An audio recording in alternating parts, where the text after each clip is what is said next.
नमस्कार विद्यार्थी मित्रांनो, कसे आहात सगळे? मस्त मजेत आहात ना? सो आपल्याला सगळ्यांना माहिती आहे आपल्याला इयत्ता 11वीसाठी एक एंट्रन्स एक्झाम होणार आहे. ओके, 10वीचे जे तुम्हाला शाळांनी दिलेले मार्क्स असतील, ओके, त्याचबरोबर तुम्हाला हे CETचे मार्क्ससुद्धा महत्त्वाचे आहेत ॲडमिशन प्रक्रियेसाठी, जी काही तुमची ॲडमिशनची जी प्रोसेस होणार आहे त्यासाठी. ओके, तर आपण आत्ताच्या या लेक्चरमध्ये सायन्स पार्ट 1चे जे काही ऑब्जेक्टिव्ह क्वेश्चन्स असतील, ओके, ते बघणार आहोत. ओके, तर सर्वांनी व्यवस्थित लक्ष द्या आणि याचं तुम्ही जास्तीत जास्त प्रॅक्टिस करा. ठीक, हा व्हिडिओ तुम्ही थोडंसं त्याचं प्लेबॅक स्पीड वाढवून पाहिला तरी चालेल. ओके, सो बघूयात फर्स्ट क्वेश्चन. सायन्स पार्ट 1चे प्रॅक्टिस क्वेश्चन्स आपण बघतोय. हे 11वीच्या तुमच्या CET ॲडमिशनसाठीचे प्रोबेबल क्वेश्चन आहेत. असे क्वेश्चन असू शकतात, हेच क्वेश्चन पडतील असं नाही, पण यासारखे क्वेश्चन तुम्हाला असू शकतात. आपण एक प्रॅक्टिस करतोय. ठीक, so first dash is necessary to change the speed as well as the direction of a motion of an object. Okay, प्रश्न व्यवस्थित पहिला समजून घ्या. तुम्हाला साधारणतः जवळपास 1 मिनिटाच्या आसपास काही वेळ असणार प्रत्येक क्वेश्चनला. असे आपल्याला 25 क्वेश्चन असणार आहेत सायन्सचे. ओके, सायन्स 1 आणि सायन्स 2 असे दोन्ही मिळून. तर प्रश्न व्यवस्थित वाचा, तो समजून घ्या. अंडरस्टँडिंग जर तुमचं चांगलं असेल 10वीचं विज्ञान या विषयाचं, तर तुम्हाला चांगले मार्क्स मिळणार आहेत त्याच्यात. Okay, a dash is necessary to change the speed as well as direction of motion of an object. अशी कोणती गोष्ट आहे जी गरजेची असते कशासाठी? To the change of speed as well as the direction of an motion of an object. एखाद्या वस्तूच्या एखाद्या वस्तू गतीमध्ये असेल तर त्याचं स्पीड म्हणजे त्याचा वेग म्हणू किंवा त्याची चाल आणि त्याची दिशा हे बदलण्यासाठी खालीलपैकी आपल्याला कशाची गरज असते? Which one is the necessary? So option A is force there. Okay, so option A force आहे. फोर्स म्हणजे बल. म्हणजे एखादी वस्तू सपोज गतीमध्ये असेल तर त्याची डायरेक्शन, सपोज हा ऑब्जेक्ट आहे, हा ऑब्जेक्ट मोशनमध्ये असेल असा. ओके, हा ऑब्जेक्ट इथून असा निघाला मोशनमध्ये आहे, तर याची दिशा बदलण्यासाठी तो इकडं किंवा आणखी काय डायरेक्शन, आणखी त्याचं स्पीड किंवा आणखी जास्त स्पीडनं तो जाण्यासाठी आपल्याला कोणत्या गोष्टीची गरज आहे? तर फोर्स. ओके, ऑब्व्हियसली आपल्याला फोर्स लावावा लागणार आहे. ऑब्जेक्ट मोशनमध्ये असेल, मी अजून त्याला फोर्स लावला तर तो ऑब्जेक्ट आणखी जास्त स्पीडनं जाईल पुढं, किंवा त्याला इकडून ढकललं तर तो त्याचा मार्ग सुद्धा बदलणार आहे. सो ऑप्शन ए तसा करेक्ट वाटतोय, पण आपण बाकीचे ऑप्शन सुद्धा चेक करूयात. नेक्स्ट आहे इनर्शिया. ओके, जडत्व म्हणतो मराठीमध्ये आपण त्याला. तर इनर्शिया म्हणजे काय बघा, इनर्शिया म्हणजे काय? सपोज आता ही बॉडी आहे, ही स्टेट ऑफ रेस्टमध्ये आहे. कशामुळे आहे? तर याला एक इक्वल आणि अपोजिट असे बॅलन्स फोर्सेस याच्यावर लागलेले आहेत. बरोबर, म्हणजे याला खाली कोण खेचतंय? ग्रॅव्हिटेशनल फोर्स, आणि मी त्याला असा रिॲक्शन दिलेले आहे किंवा मी माझ्या हाताने त्याला सपोर्ट फोर्स दिलेला आहे. बरोबर. ओके, तर मी हे जर काढलं तर हा ऑब्जेक्ट काय येणार आहे? मोशनमध्ये येणार आहे. म्हणजे जर त्याच्यावर एखादा अनबॅलन्स फोर्स लावला तर तो काय होणार आहे? मोशनमध्ये येणार आहे. ओके, किंवा त्याच्या मोशनमध्ये काहीतरी चेंज होणार आहे.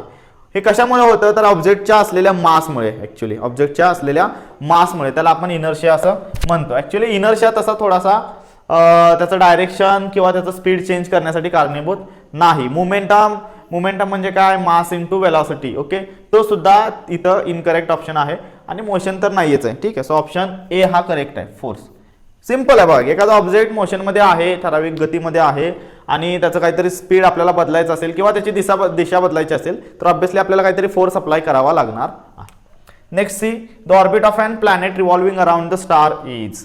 हा तुमचा केपलरचा फर्स्ट लॉ आहे बघा. फर्स्ट चॅप्टर केपलरचा फर्स्ट लॉ काय सांगतो? The orbit of an planet revolving around the earth is an ellipse. Okay, एक जेव्हा ग्रह हे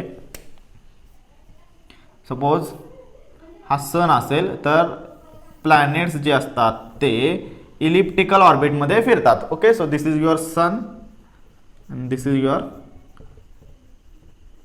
प्लॅनेट. सो जे ग्रह असतात हे सूर्याभोवती कोणत्या ऑर्बिटमध्ये फिरत असतात?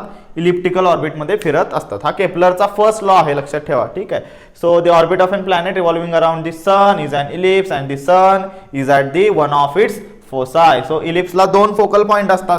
बरोबर, एक इथं एक असेल आणि एक हा एक असेल. Suppose that will B F1 आणि दिस इज F2. सो सन या दोघांपैकी एका कोणत्या तरी पोझिशनला असतो. सो आपला तुमचा हा केपलरचा फर्स्ट लॉ आहे, सोपा आहे. तो ऑर्बिट जो असतो तो कसा असतो? Elliptical. So this figure is non as the ellipse. समजलं? ठीक आहे, सो आपला ऑप्शन कोणता करेक्ट असणार आहे? Option D is correct here. The orbit of an planet revolving around the star. Star म्हणजे सन थोडक्यात. हा एक तारा, कोणताही तारा असेल, प्रत्येक सूर्यमालांसाठी तो लागू होतो. ओके, ठीक आहे, सो इलिप्टिकल आहे. या शेपला आपण लंबवर्तुळाकार मार्ग असो किंवा लंबवर्तुळाकार आकृती असं म्हणू शकतो, ellipse. Next C, the square of the period of revolution around the sun is directly proportional to the dash of the mean distance of a planet from the sun. हा केपलरचा थर्ड लॉ आहे बघा, आपल्याला माहिती आहे. Okay, so suppose हा planet आहे, इथून त्यानं एक पूर्ण चक्र, एक पूर्ण रिव्हॉल्युशन म्हणजे ही जी कक्षा आहे ती पूर्ण केली आणि तो परत त्याच ठिकाणी आला. ओके, तर याला आपण एक कंप्लीट सायकल म्हणू, ठीक आहे, किंवा एक कंप्लीट रिव्हॉल्युशन म्हणू. हे कंप्लीट रिव्हॉल्युशन करण्यासाठी जो टाइम लागला त्याला आपण 1 वर्ष नॉर्मली म्हणतो. ओके, त्याला सायंटिफिक लँग्वेजमध्ये टाइम पिरियड असं म्हणतात. काय म्हणतात? Time period. ओके, ठीक आहे, मराठीमध्ये आवर्त काल, that is what period only. ठीक आहे, त्याला पिरियड सुद्धा म्हणू शकतात. तर केपलरचा थर्ड लॉ काय सांगतो? The square of that period, time period, is directly proportional to the cube of the mean distance between the sun and planet. सूर्य किंवा तारा, स्टार अँड प्लॅनेट, ग्रह, कोणताही ग्रह, यांचं जे मीन किंवा ॲव्हरेज म्हणू किंवा सरासरी अंतर असतं त्या दोघांमधलं, त्याला आपण नॉर्मली आर असं म्हणतो. या आरच्या क्यूबशी म्हणजे त्याच्या घनाशी टाइम पिरियडचा स्क्वेअर हा डायरेक्टली प्रोपोर्शनल असतो, समानुपाती असतो, समप्रमाणात असतो. कोण? टाइम पिरियडचा square. Okay, so the square of the time period is directly proportional to the cube of the mean distance between sun and planet. Okay, तर असा हा केपलरचा थर्ड लॉ आहे. सो सिंपल हा थर्ड लॉ दिलेला आहे. So इथं answer काय असणार आहे सांगा? The square of the period of a revolution around the sun is directly proportional to the cube कळाला, directly proportional to the cube of the mean distance. So option C is correct here. Got it? Next, see, fourth, the gravitational force between two bodies is directly proportional to the product of masses of those bodies and is dash of the distance between them.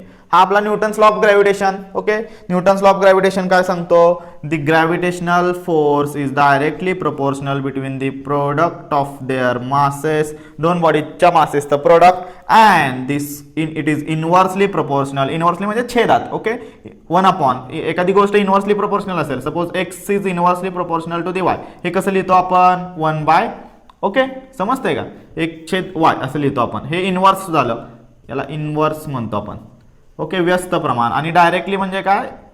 असं, याला आपण direct proportion म्हणायचं. So for Newton's law of gravitation काय सांगतो? The gravitational force और the attraction force between any two bodies is directly proportional to the product of their masses and it is inversely proportional to the square of the distance between them. Okay, तर त्या दोन बॉडींच्या distance मधला, त्या दोन बॉडीमधलं distance असेल, suppose ही एक body असेल, ही एक बॉडी असेल, याचं मास m1, याचं मास m2.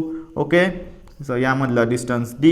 तर हा जो ग्रॅव्हिटेशनल फोर्स असेल, ओके, तो कसा असेल?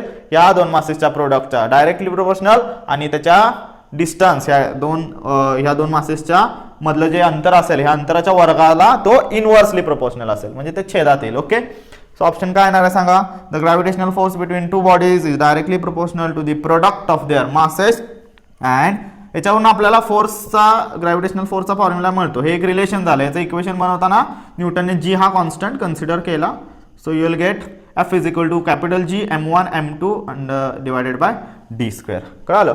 हे एक फोर्सचं इक्वेशन सुद्धा व्यवस्थित लक्षात असू द्यात तुमच्या. ओके, पटकन आपल्याला काय करायचं? रिव्हिजन घ्यायचे त्याची. So directly proportional to the product of the masses and those of the body and is inversely proportional between, inverse आहे ना, inversely proportional to the square of the distance. So यातला कोणता ऑप्शन असेल बघा? पहिला option, inversely proportional to the square. Okay, समजतंय? सो हा करेक्ट आहे, वाचल्यानंतर समजतंय. तरी आपण बाकीचे ऑप्शन चेक करू. Directly proportional to the square, no, it is not directly, it is inversely proportional. Then inversely proportional to the cube, no, it is inversely proportional to the square. And last one is the inversely proportional to the square root. No, it is also not correct. It is generally inversely proportional to the square of the distance. Okay, so those are the four questions. We'll see next questions in the next slide. Okay, तोपर्यंत हे जेवढं तुम्हाला लिहायचं असेल, note down करायचं असेल, तेवढं तुम्ही लिहून घ्या पटकन. ओके, तोपर्यंत मी हे पॉज करतो.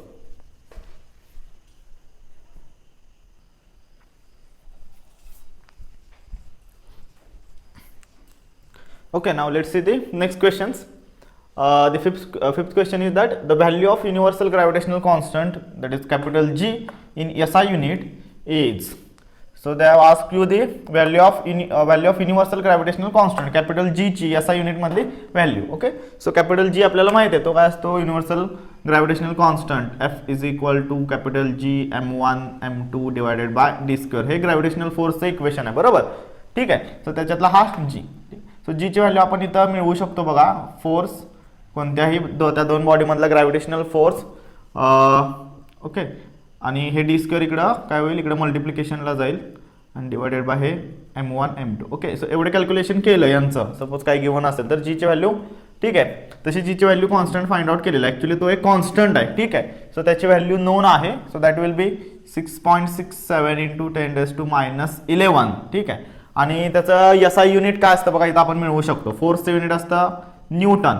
डिस्टन्स स्क्वेअर, डिस्टन्स म्हणजे लेंथ आहे, बरोबर. लेंथ आपण मीटरमध्ये मोजतो, that will be metre square. आणि हे मास आहे, सो याचं केजी, याचं KG, KG into KG, that will be KG square. Okay, so हे याचं काय आहे, SI युनिट. ठीक आहे, सो 6.67 इंटू 10⁻⁻11 असा ऑप्शन कोणता आहे इथं, आणि त्याचं युनिट हे आहे newton metre square per KG square. Okay, so that will be option A here. 6.673 into 10⁻⁻11 newton metre square per KG square.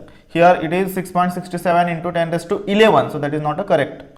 So here again 9, here again 9. So option A is correct here. Okay. Now let's see the second.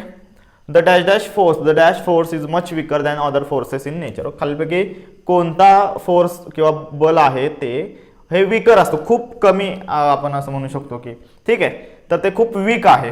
त्याचं attraction खूप weak आहे. तर option A correct आहे. तर gravitational force असतो तर हा nature मधला खूप वीक फोर्स असतो. तो दोन ऑब्जेक्ट मधला फोर्स आहे. तर दोन ऑब्जेक्ट तुम्हाला माहिती आहे. ओके, तर ते खूप कमी फोर्सने एकमेकांकडे खेचले जातात. तसा हा इलेक्ट्रोमॅग्नेटिक जो फोर्स आहे तो दोन इलेक्ट्रॉन्स मधला फोर्स किंवा दोन असं म्हणू शकतो, सॉरी नॉट इलेक्ट्रॉन्स, दोन पार्टिकल्स मधला जो फोर्स आहे, चार्ज पार्टिकल्स मधला, पॉझिटिव्ह निगेटिव्ह, किंवा दोन पोल्स मधला, मॅग्नेटच्या दोन पोल्स. सपोज मॅग्नेट आहे, ठीक आहे, हे एक मॅग्नेट आहे, तर हा एक साऊथ पोल असतो, एक नॉर्थ पोल असतो. या दोन पोल मधला तो फोर्स तुम्ही 11th मध्ये ते शिकाल. तर तो थोडासा स्ट्रॉंग असतो याच्यापेक्षा, ग्रॅव्हिटेशनल फोर्सपेक्षा इलेक्ट्रोमॅग्नेटिक फोर्स हा स्ट्रॉंग आहे. त्यानंतर न्यूक्लिअर फोर्स जो असतो तो सगळ्यात स्ट्रॉंग मानला जातो, सगळ्यात स्ट्रॉंगेस्ट फोर्स मानला जातो नेचर मधला. ओके, ठीक आहे. न्यूक्लिअर फोर्स मध्ये म्हणजे दोन सब ॲटॉमिक पार्टिकल मधला फोर्स, म्हणजे प्रोटॉन आणि न्यूट्रॉन मधला फोर्स. तसाच हा इंटरमॉलिक्युलर फोर्स आहे, जसं की वॉटर आहे ना, वॉटर मधला हायड्रोजन आणि ऑक्सिजन हे दोन मोलेक्युल्स जेव्हा किंवा हे दोन इलेमेंट एकत्र येतात त्यांच्यामधला हा force. Okay, intermolecular forces. So हे सगळे फोर्सेस जास्त आहेत. न्यूक्लिअर फोर्स हा सगळ्यात जास्त, त्यानंतर इंटरमॉलिक्युलर फोर्स आला, त्यानंतर इलेक्ट्रोमॅग्नेटिक, आणि मग सगळ्यात कमी हा gravitational force. Okay, so option A is correct here. Next C the value of gravitational acceleration G, small g, that is a highest at the poles, highest at the equator. ठीक आहे, आपल्याला माहिती आहे. सो जीचा formula normally काय असतो रे, acceleration due to gravity म्हणतो. Okay, so that will be again capital G divided by D square. Okay, हा सिंपल त्याचा फॉर्म्युला आहे. So capital G will be gravitational constant, then capital M that will be the mass of planet, that will be mass of planet. ज्या प्लॅनेटवरचं G आहे gravitational constant, sorry gravitational acceleration तुम्ही find out करणार आहे त्या प्लॅनेटचा मास, आणि D म्हणजे त्या ऑब्जेक्ट आणि त्या ॲक्च्युली त्या प्लॅनेटचा जो सेंटर असेल, ओके, तिथून तिथपर्यंत ते डिस्टन्स असतं. हे तुम्ही फर्स्ट चॅप्टरमध्ये शिकलाय भरपूर. ठीक आहे, तिथं मी काय ते डिटेलमध्ये सांगत नाही तुम्हाला, हा या फॉर्म्युलावरून ते व्यवस्थित लिहिता येईल. ठीक, तर याच्यात तुम्हाला समजते बघा, मास जे आहे, ओके, ते अंशात आहे आणि जे डिस्टन्स आहे ते छेदात आहे. याचा अर्थ तुम्हाला असं कळेल की जी हे inversely proportional to the distance आहे. So that G will be inversely proportional to the distance square आहे. कळालं, इनव्हर्सली प्रोपोर्शनल आहे. सो इनव्हर्सली प्रोपोर्शनलचा अर्थ काय असतो, ही जर व्हॅल्यू डी ची व्हॅल्यू म्हणजे डिस्टन्स म्हणजे अंतर त्या ऑब्जेक्टचं आणि त्या प्लॅनेटचं, त्या दोघांमधलं अंतर हे जर कमी असेल तर जी जास्त, ओके, आणि जर अंतर जास्त असेल तर जी कमी. कळालं. So highest at the pole, तर आपल्याला माहिती आहे पृथ्वीचा जो शेप आहे तो ॲक्च्युली कम्प्लिटली सर्क्युलर नसून तो कसा आहे, थोडासा असा आहे, बल्जी आहे. ओके, थोडासा इलिप्टिकल आहे असं म्हणू. ओके, तर तो तुम्हाला समजते. इथं पोल्स ना, हा तुमचा नॉर्थ पोल आणि हा साऊथ पोल. ओके, तर या पोल्सना तुम्हाला समजतंय तो ती पृथ्वी आहे ती थोडीशी चपटी आहे आणि इक्वेटरला थोडीशी वाईड आहे बघा. ओके, थोडीशी बल्जी आहे, अशी फुगलेली दिसते तुम्हाला, बरोबर, अशी फुगलेली दिसते, आणि पोल्सना थोडीशी चपटी आहे. सो पोल्सना रेडियस असेल तो कमी असेल, बरोबर ना, आणि जो इक्वेटरला रेडियस असेल तो जास्त असेल.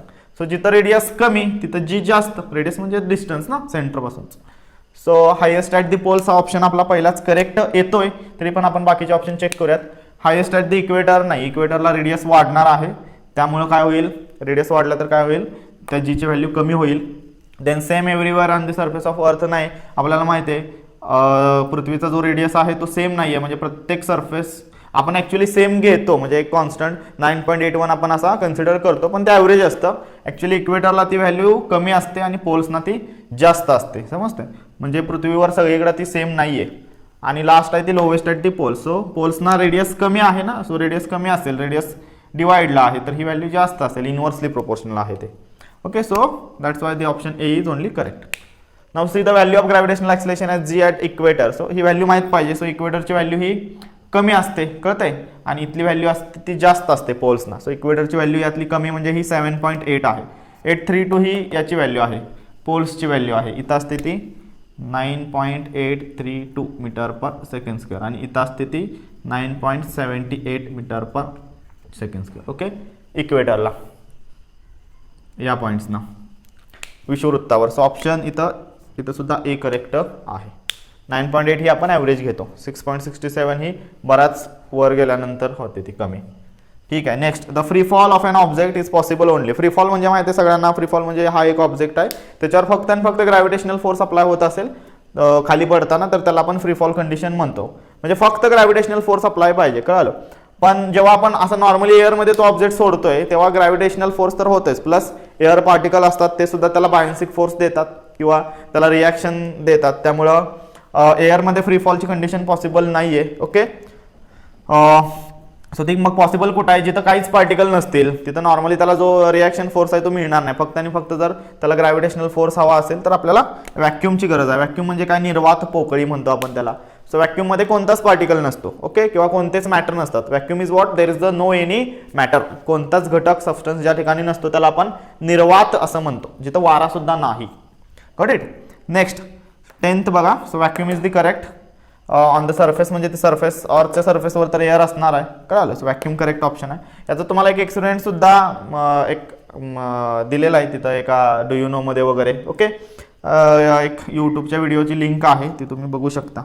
The weight of any object on the moon is nearly, हे तुम्हाला माहीतच पाहिजे. पृथ्वीचं ग्रॅव्हिटेशनल ॲक्सिलरेशन आणि चंद्राचं ग्रॅव्हिटेशनल ॲक्सिलरेशन यांच्यामध्ये काय रिलेशन आहे, तर जे जी ऑफ मून आहे that will be 1/6 of G of earth, कळालं. सो मूनचं जे ग्रॅव्हिटेशनल ॲक्सिलरेशन आहे हे पृथ्वीच्या अर्थच्या ग्रॅव्हिटेशनल ॲक्सिलरेशनच्या 1/6 असतं, 1/6 असतं, 1/6 पट असतं. ठीक आहे. So what is the option here? Here A option is correct. Got it. Next, see a person weights 60 newton on earth and his weight on the moon will be. So ठीक आहे. So यांनी काय म्हटले बघा, तर त्या कुणाचं, त्या माणसाचं, त्या व्यक्तीचं वजन हे 60 न्यूटन अर्थवर आहे. ओके, ठीक आहे. सो आपण या फॉर्म्युल्याने सुद्धा फाइंड आउट करू शकतो. याला सपोज मासने गुणलं की वेट मिळतं, बरोबर. ओके, सो त्याचं वेट किती आहे पृथ्वीवर, किती आहे 60 न्यूटन. सो त्याच्या 1/6 पट करायचं फक्त, कारण की मास तर सेम राहतं. ओके, फक्त बदलतो तो कोण बदलतो, जी बदलतो.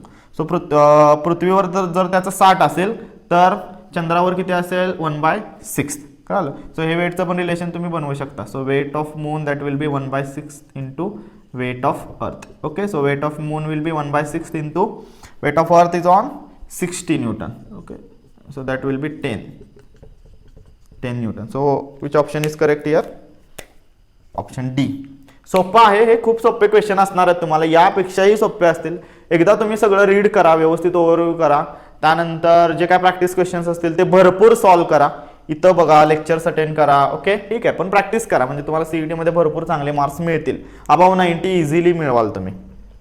Now Dobereiner's let down the dash dash rule. Okay, हा आता सेकंड चॅप्टर सुरू होतोय बघा. डोबेरायनर आपल्याला माहिती आहे. सो डोबेरायनरचं काय असतं, Dobereiner has a triads. Okay, त्यांना ट्राइड सांगितले ना, त्यांना त्रिके सांगितले. डोबेरायनरची मराठीमध्ये त्रिके असं म्हणतात. सो डोबेरायनरचं कुठलं, तर ट्राइड्स आहेत त्याचं ट्राइड आपल्याला माहिती आहे की काय, तर जे त्यानं 3 एलिमेंटचे ग्रुप केलेले, बरोबर. 3 एलिमेंटचा एक ग्रुप केला ज्याच्यात पहिल्या आणि शेवटच्या या दोन इलेमेंटच्या मासेसची ॲव्हरेज काढली, ॲडिशन करून ॲव्हरेज काढली त्याची, तर ते मास तुमच्या मिडल एलिमेंटचं येत होतं. ओके, असं काहीतरी त्याचं ट्रायड आहे, आपल्याला माहिती आहे त्याचं, तुम्ही अभ्यास करा समजेल. सो डोबेलायनरचं ट्रायड आहे. ओके, तर असे एक 12 क्वेश्चन असे आपण एक 30 क्वेश्चन आज कंप्लीट करू. ठीक आहे, बाकी लेक्चरला बघूयात. आणि हा व्हिडिओ तुम्ही फास्टमध्ये पाहिला तरी चालेल. ठीक आहे, तोपर्यंत हे लिहून घ्या, जेवढं तुम्हाला गरजेचं वाटेल तेवढं. मी पॉज करतो.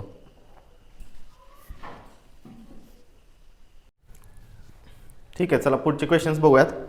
बघा, एक क्वेश्चन आहे, the Newlands law of octave is applicable up to. ठीक आहे, सो न्यूलँडचा लॉ होता ऑक्टेव्हचा. त्याचा लॉ काय होता आपल्याला माहिती आहे की the first and 8 element in the that list, त्यानं एक लिस्ट बनवली इलेमेंट्सची, बरोबर. त्या लिस्टमध्ये पहिला आणि 8वा जो इलेमेंट होता त्याच्या प्रॉपर्टीज होत्या, ज्या काय फिजिकल केमिकल प्रॉपर्टीज असतील त्या सिमिलर होत्या, बरोबर. ठीक आहे, तर पण त्याला काहीतरी लिमिटेशन्स होते, त्यानं जे काय लॉ बनवला होता. ओके, किंवा त्यानं जे एलिमेंट्सचं क्लासिफिकेशन केलेलं होतं त्याच्यात काहीतरी लिमिटेशन होते. काय लिमिटेशन होते? बरेच लिमिटेशन होते. त्यातला हा एक लिमिटेशन आहे की त्याचा जो लॉ आहे तो फक्त कॅल्शियमपर्यंत ॲप्लिकेबल होता. ओके, सो कोणत्या एलिमेंटपर्यंत? तर फक्त कॅल्शियम Ca याच्यापर्यंतच तो ॲप्लिकेबल होतो. Next, C X and Y are 2 elements having similar properties which obeys the Newlands law of octave. The minimum and maximum number of elements in between X and Y respectively are. Okay, तर Newlands जे काय एलिमेंटची list केली त्याच्यात suppose x आणि Y असे 2 element आहेत. Okay, which having similar properties. तर न्यूलँडच्या लॉनुसार आपल्याला माहिती आहे, सपोज एक एलिमेंट असेल, सपोज हा फर्स्ट एलिमेंट असेल, तर त्यानंतर त्याचा 8वा एलिमेंट असेल, त्यानंतर येणारा जो 8वा एलिमेंट असेल त्याच्या प्रॉपर्टीज कशा असतील? इथं सिमिलर असतील. कळालं? ओके, सो या दोघांमध्ये किती एलिमेंट्स राहिले? 6 एलिमेंट झाले. हा फर्स्ट झाला आणि हा 8वा असेल तर त्याच्यामध्ये 6 एलिमेंट्स राहिले ना, बरोबर. ठीक आहे, सो दोघांमध्ये कमीत कमी 6 एलिमेंट्स असतील आणि जास्तीत जास्त 8. सो यातला कोणता ऑप्शन आहे? हा ऑप्शन ए, कमीत कमी 6, जास्तीत जास्त 8. Now at the time of Mendeleev dash dash elements were known. किती एलिमेंट्स नोन होते माहिती आहे आपल्याला? 63. ओके, तर ज्यावेळी मेंडेलिव्ह त्या एलिमेंट्सचा अभ्यास करत होता त्यावेळी फक्त 63 एलिमेंट्स नोन होते. आत्ता 118 एलिमेंट आपल्याला माहीत आहेत आणि न्यूलँडच्या वेळी 56 एलिमेंट माहीत होते. ओके, न्यूलँडला 56 एलिमेंट माहीत होते, मेंडेलिव्हच्या वेळी 63 नोन होते आणि आत्ता करंटली आपल्याला 118 एलिमेंट माहीत आहेत. हे सगळं तुम्हाला आहे बुकमध्ये. ठीक आहे, in Mendeleev's periodic table ekasilicon was later name. ठीक आहे, मेंडेलिव्हनं काही एलिमेंट्स ह्या प्रेडिक्ट केलेले होते, म्हणजे त्याचं फोरकास्टिंग त्यानं केलेलं होतं, अंदाज वर्तवलेला होता. त्यानं काय सांगितलेलं? असे काही 3 एलिमेंट सांगितलेले. इकॉसिलिकॉन म्हणजे सिलिकॉनच्या जवळपासचा, त्याच्या जवळ असणारा एक एलिमेंट सांगितलेला. ओके, आणि त्याच्या ज्या प्रॉपर्टीज होत्या, फिजिकल केमिकल प्रॉपर्टीज होत्या, त्या त्यानं प्रेडिक्ट केलेल्या होत्या. नंतर जाऊन त्या एलिमेंटचा शोध लागलेला आहे. कळत आहे?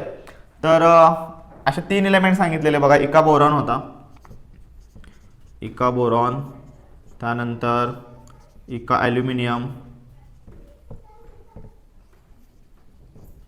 आणि देन इका सिलिकॉन. तर असे 3 एलिमेंट्स त्याने सांगितलेले होते, बरोबर. ठीक आहे, सो ते 3 एलिमेंट कोणते कोणते बघा.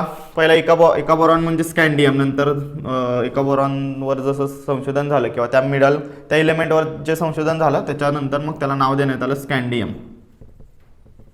ओके, सो इका बोरॉन म्हणजेच नंतरचा स्कँडियम. इका ॲल्युमिनियम म्हणजे नंतरचा गॅलियम, Ga. ओके, आणि हा इका सिलिकॉन म्हणजे नंतरचा जर्मेनियम. सो हे एक लक्षात ठेवा व्यवस्थित, Ge. Okay, so which option is correct? Option C is correct. Next बघा, in modern periodic table the number of columns and periods are respectively. Modern periodic टेबलमध्ये किती कॉलम होते आणि किती पिरियड होते? सो माहिती आहे आपल्याला, कॉलम म्हणजे हे व्हर्टिकल, त्यांना आपण ग्रुप असे म्हणायचो, बरोबर. ठीक आहे, तर असे किती ग्रुप होते? 18 ग्रुप होते. ठीक आहे, सो नंबर ऑफ कॉलम किती होते? 18. तर ह्यात हे असे 2 ऑप्शन आहेत. आणि पिरियड किती होते? पिरियड म्हणजे असे हॉरिझॉन्टल रोज ज्या होत्या त्यांना आपण पिरियड म्हणत होतो. ओके, असे पिरियड किती होते? 7.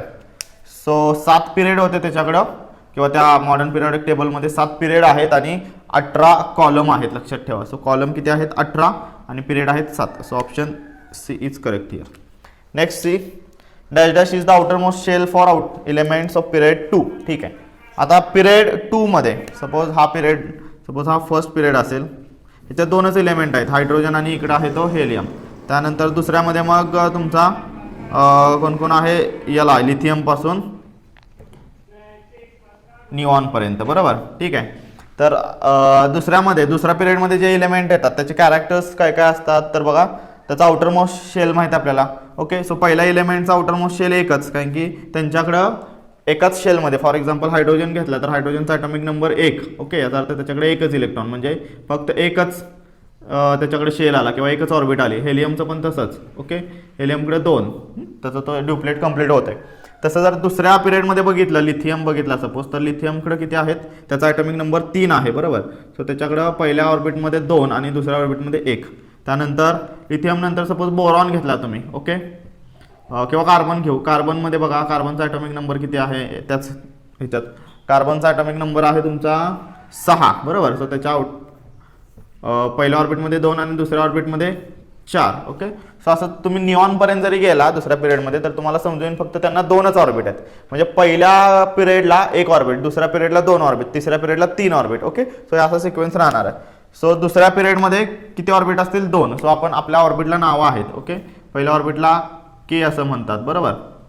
नंतर दुसऱ्या ऑर्बिटला एल, तिसऱ्या ऑर्बिटला KLM आणि चौथ्या ऑर्बिटला N.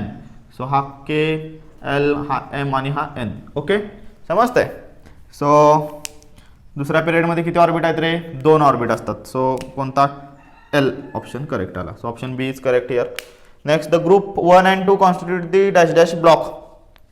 पहिले 2 ग्रुप म्हणजे काय, जे कॉलम आहेत त्यांनाच आपण ग्रुप म्हणतो. अशा 18 कॉलम आहेत. सो आपल्याला माहिती आहे पहिला आणि दुसरा जो कॉलम आहे हा S ब्लॉकमध्ये येतो.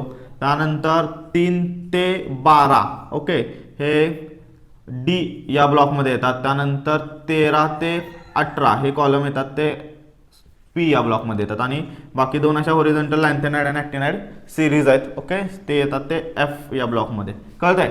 सो पहिला आणि दुसरा जो काही ग्रुप आहे तो कुठल्या ब्लॉकमध्ये येतो, S या ब्लॉकमध्ये येतो. Which pair of atomic number represent the elements in the same group. Okay, same ग्रुपमध्ये आपल्याला एलिमेंट सांगितलेत. सो सेम ग्रुपमधल्या एलिमेंटचे कॅरेक्टर काय असतात बेसिकली बघा. सेम ग्रुपमध्ये जे एलिमेंट असतात, सेम ग्रुप म्हणजे एकच कॉलम, लक्षात ठेवा. ओके, सो एकाच कॉलममध्ये जे काही एलिमेंट असतील, फॉर एक्झाम्पल पहिला घेऊ हायड्रोजन, त्यानंतर लिथियम, त्यानंतर सोडियम, बरोबर. ठीक आहे, त्यानंतर पोटॅशियम. तर असे काहीतरी एलिमेंट्स आहेत. तर यांचे कॅरेक्टर्स काय काय असतात नॉर्मली तर बघा, याचा ॲटॉमिक नंबर 1 आहे, याचा ॲटॉमिक नंबर 11 आहे, याचा ॲटॉमिक नंबर किती आहे, सॉरी, याचा ॲटॉमिक नंबर 3 आहे, याचा ॲटॉमिक नंबर 11 आहे, बरोबर. हां, यांचे कॅरेक्टर काय असतात तर यांच्यात जे आपण हे म्हणतो आउटर मोस्ट ऑर्बिटला जे एलिमेंट असतात, व्हॅलन्स इलेक्ट्रॉन असतात, हे व्हॅलन्स इलेक्ट्रॉन सेम असतात. जसं की याचा व्हॅलन्स इलेक्ट्रॉन 1 आहे, याच्या आउटर मोस्ट ऑर्बिटला याचं कॉन्फिगरेशन काय येणार 2,1, याचं कॉन्फिगरेशन येणार 2,8,1. ओके, याचं कॉन्फिगरेशन येणार 2,8,1. ओके, समजतंय. सो तुम्हाला इथं समजून येईल आउटर मोस्ट ऑर्बिटला एकच एलिमेंट शिल्लक राहतं. समजतंय. सो असं मग कॉन्फिगरेशन काढून बघायचं. याचं कॉन्फिगरेशन येणार 2-8-1. पहिल्या के ब्लॉकमध्ये 2च इलेक्ट्रॉन बसतात. तसंच दुसऱ्या एल ब्लॉकमध्ये 8 आहेत. ओके, त्यानंतर एम मध्ये 8 किंवा 18, एन मध्ये 8, 18, 32 असे बसतात. ठीक, ते जे जवळपास असतील ते. सो याचं कॉन्फिगरेशन बघितलं तर 11चं येणार आहे 281 आणि 19चं येणार आहे 2881. Okay, so option H correct आहे इथं डायरेक्ट.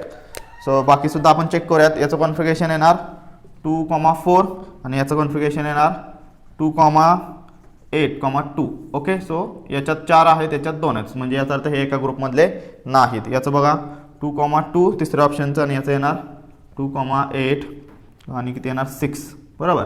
सो याच्यात 2 आहेत, त्याच्यात 6 आहेत. सो हा सुद्धा ऑप्शन नाही, हा सुद्धा नाही. ठीक आहे, कळलं. ठीक आहे. सो असे हे क्वेश्चन्स आहेत 20 पर्यंत. बाकी क्वेश्चन आपण पुढच्या व्हिडिओमध्ये सोडूयात. ओके, तुर्तास धन्यवाद.